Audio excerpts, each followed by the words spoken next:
Kumusta mga kanoysi? Welcome back sa ating YouTube channel, Pilipinoids. So ngayong araw, another update naman tayo about politika ng ating bansa. No? So ang video to ay mula na naman kay Viral Broadcast PH. So yan yung panonorin natin. Meron ito pamagat na breaking news, VP Sara Duterte, Harry Roque, dinampot na ng Interpol official na nagpatakas tukuyin. So yan yung panonorin natin, men. Bibigyan natin to ng reaction. Tingnan natin kung ano yung nakapalob sa video mong to, and then kayo na lang din bahalang humusga. So bago natin simulan, Viral Broadcast PH, supportahan nyo yan. Tapos syempre, kung tip nyo ng mga ganitong reaction video, may kasama kayo manood, huwag nyo na rin kalimutang supportahan yung YouTube channel natin, Pilipinoids. So mga kanoysi, hindi na natin ito patatagalin pa. Simulan na natin, baka agawin pa ng China. Again, ang pamagat ng videong ito. Breaking news, VP Sara Duterte, Harry Roque, dinampot na ng Interpol official na nagpatakas tukoy na. So, mga kanoysi, without further ado, let's watch this video together. Wait lang, tingnan lang natin baka may ano. Go time pala siya. So, again, like, comment, share, subscribe, start. Pangako ko, hindi ako aalis ng Netherlands na hindi kasama si Presidente. Grabe si Roque. Hindi daw siya aalis ng Netherlands hanggat hindi niya kasama si President Duterte. E paano kung hindi na makauwi si FP or RD? E paano? E paano kung habang buhay na siya dyan sa dahig, makukulong? So, dyan ka na lang din habang buhay. Ha? Baka kakainin mo lang din yung mga pinagsasasabi mo dyan. Ha? As well invite DFA and Bureau of Immigration to explain to the committee with regards to the documents, especially this passport being used by Harry Roque, because alam naman ng lahat na Tony Harry Roque is being cited in contempt in the House. Nek mo daw. Ang tanong, yun nga, parang hindi nga daw dumaan sa Bureau of Immigration, di ba? Grabe talaga, makapangyarihan talaga itong mga taong to. Hindi mo makukuha dito. Mas maganda po siguro na i-challenge po talaga natin siya na siya po yung umuwi. Kasi di ba bring home FP Duterte. So siguro mas magandang isigaw po rin ng mga tao, bring home Roque. Hello po mga ka-viral and welcome back again to this YouTube channel. Latest update na naman tayo ngayon. Former presidential spokesperson Atty. Harry Roque ay madideport pabalik sa Pilipinas. Ayon sa Malacanang ay ginagawa na nila ang makakaya upang maibalik sa bansa si Atty. Harry Roque na mayroong arrest warrant na isinulong ng Quadcom dahil sa pagkasangkot nito sa illegal na operasyon ng Pogo sa bansa. Subalit Atty. Harry Roque. Actually, itong mga taong to kasi, ang akala kasi nila is parang same pa lang lahat yan. Na parang sila yung nasa kapangyarihan. Ang hindi nila alam, munti-unti nang nagbabago yung mga guhit ng palad nila. Kita nyo naman, yung leader mismo nila, nasa kote agad, diba? So, what more na lang kaya ito sila Harry Roque na parang mga sidekick lang? Okay. Mariin, nananindigan na hindi siya mapapauwi sa bansa dahil nag-apply na di umano ito ng political asylum o tulong sa bansang the Netherlands dahil isa siya sa matatayong legal defense ni dating Pangulong Duterte sa ICC. Tila Ayun, tinanggal. Di pala kasali. nang asar pa ito nang sabihin sa mga taga-suporta ng mga Duterte sa the Netherlands na hindi siya mapapauwi. Nek-nek nyo. Ito ang sinabi ni former presidential spokesperson. Samantala, May panik-nik mo. Tapos, kapag ka nahuli na naman ng pulis yan, magpapaawa effect na naman. Biglang babanat na naman. Kita nyo guys, hinuli na naman ako ng walang basihan. Hindi ako binigyan ng karapatang pangtao. Yan yung problema sa inyo Yung tipong inaano nyo yung gobyerno, china-challenge nyo, tapos kapag pinagbigyan kayo, bigla kayong nagagalit, bigla kayong nagpapavictim. Diba? Like FPRD, okay lang naman sa akin kung hulihin ako ng ICC, sipain ko pa sila. Ayun, nung hinuli na, bakit nyo ako hinuli? Anong kasalanan ko? O, diba? Si Bato, anong pinagsasasabi ni Bato? Sige, bring it on. Dalhin nyo dito yung ICC. Diba? Tapos ngayon, hindi, magtatago muna ako sa Senate kasi meron akong rights. Tapos ngayon, itong si Harry Roque naman, nek-nek nyo. Tingnan nyo kung ano na naman yung susunod na sasabihin yan. Guys, grabe na talaga. Inaano talaga tayo ng gobyerno. Malacanang spokesperson Atty. Claire Castro ay hinamon si Atty. Roque na umuwi ng bansa upang harapin ang mga kasong isinampa sa kanya. Ani Castro ay nanawagan na bring back home Roque. Naaniya ay nagtatago sa bansang the Netherlands. Sa kaugnay na balita ay umurong ang Office of the Solicitor General. Natatayong legal team ng Pangulo hinggil sa hinihingi na komento ng Supreme Court kaugnay sa consolidated petition ng mga anak ni former President Duterte na sina Paulo, Pulong at Kitty Duterte na writ of habeas corpus kaugnay sa pagkaaresto ng ICC sa dating Pangulo nang walang legal di umano at formal na paglilitis o utos ng korte sa bansa. Nanindigan ng OSG o Office of the Solicitor General na si Atty. Guevara na walang jurisdiksyon ng ICC o International Criminal Court sa bansa dahil 2019 pa umalis ang Pilipinas Itong si Harry Roque din kasi, pabibo din kasi. dito at gumagana di umano ang judicial, soberanya at investigatory system ng Pilipinas. We might as well invite DFA and Bureau of Immigration to explain to the committee with regards to the documents, especially this passport being used by Harry Roque, because alam naman ng lahat na Atty. Harry Roque is being cited in contempt in the House. Tama naman, dalawa lang yan eh. Kasi parang napabalita nga, di ba, na hindi nga siya dumaan sa BI or whatsoever. Pero if ever dumaan, yun yung pinaka napakalaking questionable. Di ba, na parang, oh, ba't nirelease to? Di ba, may ano na to, pinaghahanap na to ng Quadcom. Tapos ngayon, malaman-laman natin biglang nakapunta na ng Netherlands, di ba? So, tingnan na lang talaga natin, si Harry Roque, pabayaan na lang natin siya, na parang sobrang confident niya ngayon. Baka magugulat na lang talaga yan. So, nagtatago nga siya pero doon, komportable siyang naglalakad, no?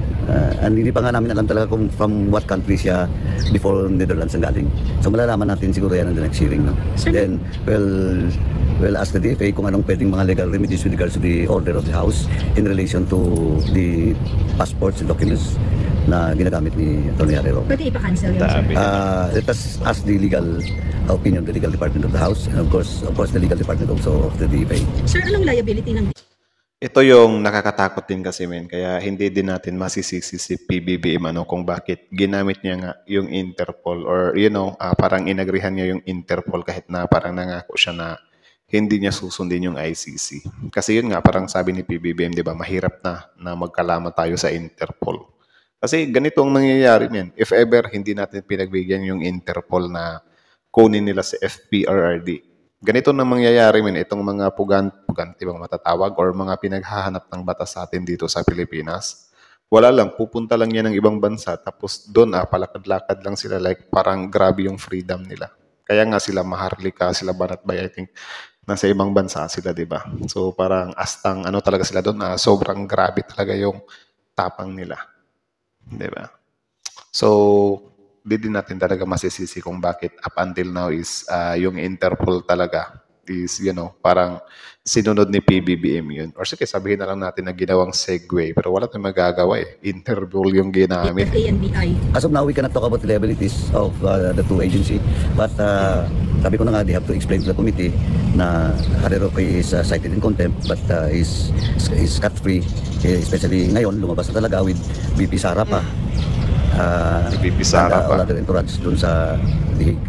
So, Yan yung nakakainis din kasi Vice President pa mismo yung, nasa palibot mismo ng Vice President si Harry Roque. Like, alam nila na cite in contempt na nga itong taong to, pinaghahanap na to. Diba? Tapos yung number 1 senator pa natin, wala. Kasama lang nila. Wala silang ginagawa. Diba? Ganyan sila sa mga kaalyado nila, Like, alam nyo yung, my goodness. susulatan ninyo, sir? Susulatan ng Quadcom? Definitely they will be invited in the next hearing. I will ask the Selective. chairman, especially the lead chairperson, si Chairman Barbers, that we will invite the NBI with regards to that. Sir, when's the next hearing? Tentative Anyways, Cortez is on News 5. Friday, but let us see if it will be postponed. Sir, ano lang po yung naramdaman nyo nung nakita nyo si Atty. Harry Roque? Ang tagal nang hinahanap ng Quadcom, tapos andun siya bigla. Wala, ganun lang. Okay lang sa akin. But of course, agencies will explain, no? Concerned agencies will explain to the committee and to the House. Bakit ganun, no? Tama. Yusek, how does the government view Attorney Harry Roque's appearance po in Netherlands matapos niya pong magtago while facing an arrest order for skipping a house inquiry into Philippine offshore gaming operators? Arrest order. Actually, hindi po. I cannot speak in behalf of the Quadcom. In behalf of the House of Representatives because it's the arrest warrant ng House ang hindi napapatupad dahil sa pagtatago ni Anyways, Cortez din kay Attorney Claire tapos sa RTVM. Atty. Harry Roque. Pero mas maganda po siguro na i-challenge po talaga natin siya na siya po yung umuwi kasi 'di ba bring home FP Saan Duterte. uuwi yan? So siguro mas magandang isigaw po rin ng mga tao, bring home Roque. Malabong uuwi yan. Ang dapat talaga sa mga taong to is ano talaga pwersahan ba? Or parang ano ba, gamitan talaga ng strategy para mahuli. Kasi kung sasabihin mo lang na sumuko ka dito, wala, hindi nila gagawin yan. Like, I think mostly nga sa kampo nila parang ganun, di ba? Mahilig makipagmatigasan. Sobrang yabang naman nila dati or sobrang confident naman sana nila dati nung hindi pa sila nakukulong. Nel Maribo, QNTV. Hindi pala, parang dito ba? Other issue po. Tungkol po dun sa pagkadismaya ng MILF Central Committee po sa pagkakatalaga ng BARM Interim Chief. Dahil sinasabi nila na may paglabag daw po ito dun sa Bangsamoro Organic Law. Sinabi naman po ng mga tao na umattend po doon sa MILF Consultative Assembly na meron pong prerogative ang Pangulo na mag-appoint po ng interim chief minister. Sa ngayon po, bagong-bago po, ang hiling po natin sana po sa pamunuan po ng MILF, ay bigyan po muna natin ng chance. Kapag ka po hindi naging maayos. Grabe, no? Tapos yung mga DDS pa, speaking of MILF, is parang, MILF ba yun? Or you know, yung mga taga, ano ba, yung tawag dyan, other, peoples, na parang sabi ng mga DDS, ayan, galit na sila, tutulong sila. Kapag ka magkakagulo, alam niyo yung, grabe talaga. Like, akala mo naman talaga hindi din sila magiging victim, di ba, sa mga hinahangad nila. Ang magiging pamumuno po ng bagong na-appoint na ICM, maaari po natin pag-usapan muli ito para po sa ikagaganda po, no? Ng nasabi po nga Bangsamoro. Hindi po ba nababahala? Opo, hindi po ba nababahala ang palasyo na maaaring makompromiso yung peace agreement dahil po dito? Hindi naman po, dahil sa maganda pong pag-uusap yan. Sabi nga po natin na since may prerogative po ang Pangulo na mag-appoint, bigyan lang po natin ng chance. Kapag ka po merong hindi naging magandang pangyayari, then that's the time na the President will make an immediate action. Thank you po. Yun. Eden Santos, Net 25. Yusek, yun pong pagkaka-aresto ni dating Pangulong Duterte, tatlo po sa alyansa senatorial candidates ang medyo dismayado po.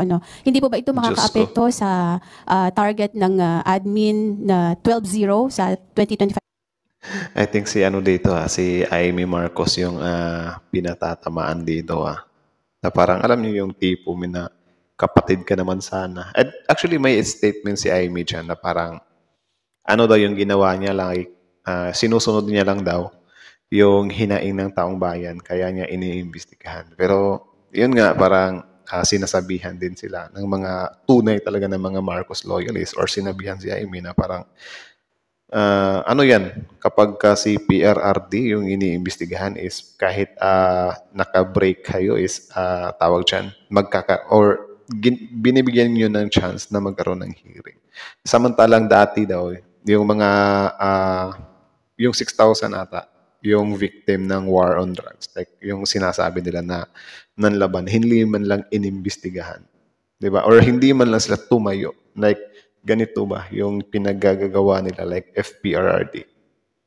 Diba? Like, parang wala silang ganung ginawa. Kaya, banas na banas din talaga yung taong bayan. Kay Sen. Amy dito. Amy. Midterm elections po. Paano po bang naging dismayado?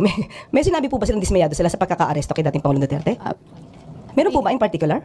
May statement po si dating Senator Manny Villar, and hindi po dumalo. Dating Senator Manny Villar? Hindi naman po siya tumatakbo. Hindi po. Yung kanilang partido ay kaalyansa po ng admin. Kaya nga pinapalaglag, di ba? Si Villar, si Amy Marcos, Robin Padilla, Lito Lapid. Sobrang daming ilalaglag talaga sa alyansa.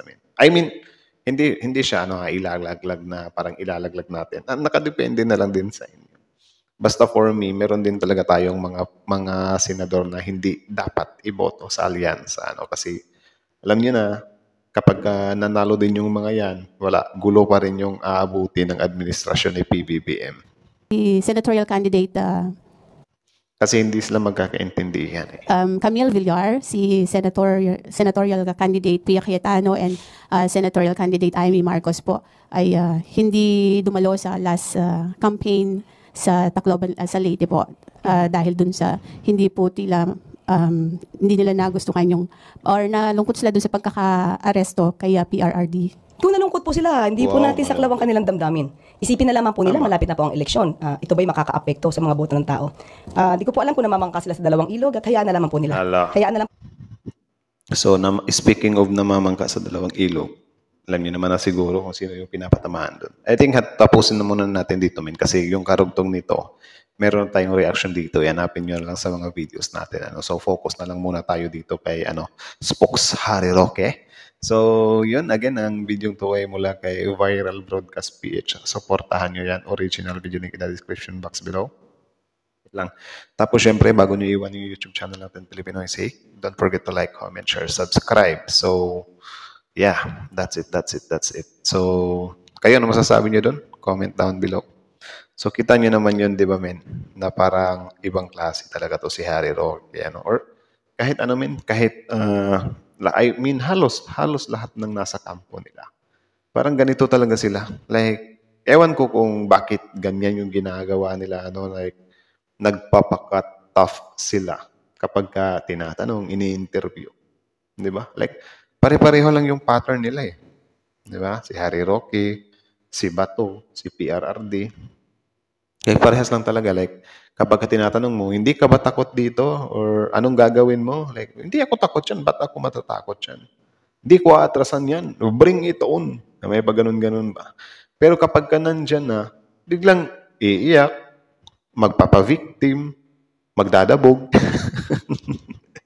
Di ba? Para sa akin talaga ang pinaka-exciting kapag kahuhulihin na after kay FPRRD, si Bato. And then second, si Harry Roque din, si Bongo. Parang, kung ile-level mo sila, kung sino yung pinaka-drama na mahuhuli ba. I think si Bato yung pinaka-madrama talaga. Di ba?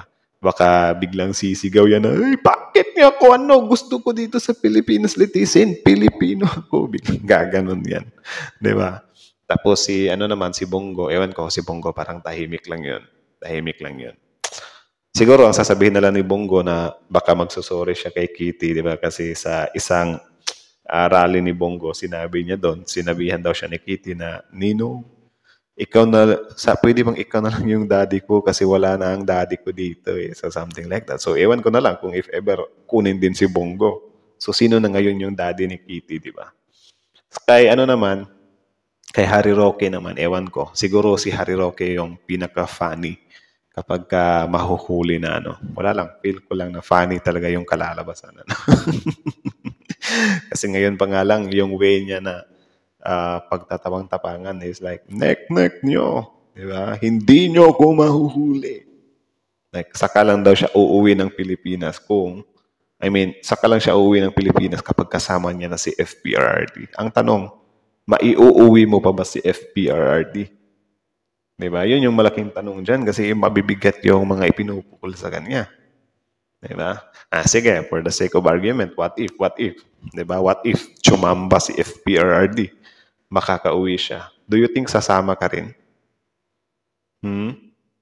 Baka ikaw naman yung susunod na tatambangan sa airport. Diba?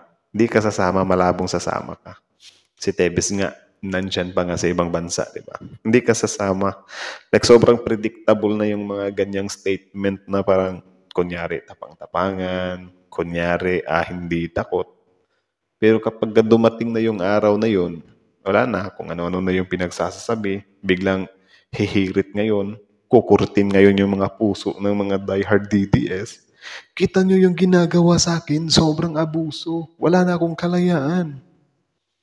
Nakakainis, hamon kayo ng hamon, tapos kapag ka-inaksyonan kayo, nagagalit kayo or nagmamakaawa kayo, nagpapaawa kayo. Di ba?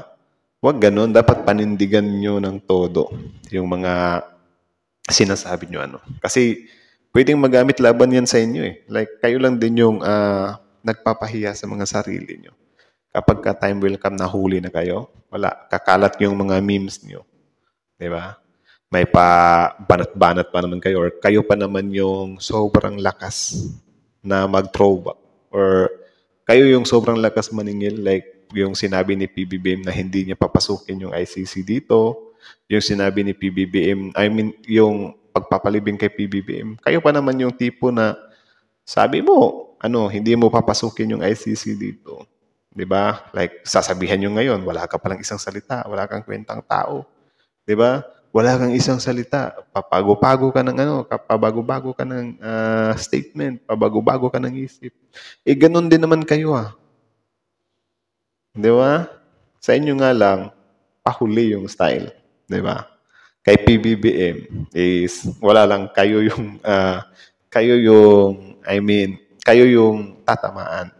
Tapos kapag kayo naman nag-change ng mga statement nyo, yung yung pagkatao nyo yung matatamaan pa rin. Kasi mapapahiya kayo Di ba?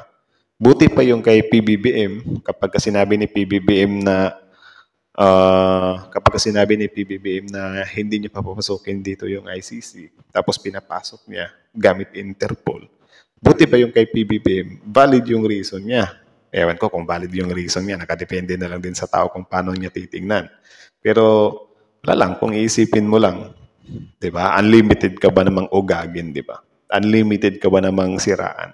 Unlimited ka ba namang mura-murahin? So, anong magagawa mo? Diba? So that's it na lang mga kanoisis. So kayo na masasabi nyo dito, comment down below. Tapos yun pag-usapan natin yan sa comment section. So again, Viral Broadcast PH, Philippine IC, like, comment, share, subscribe. So Harry Roque, after Bato, next ka na. So Philippine IC is that.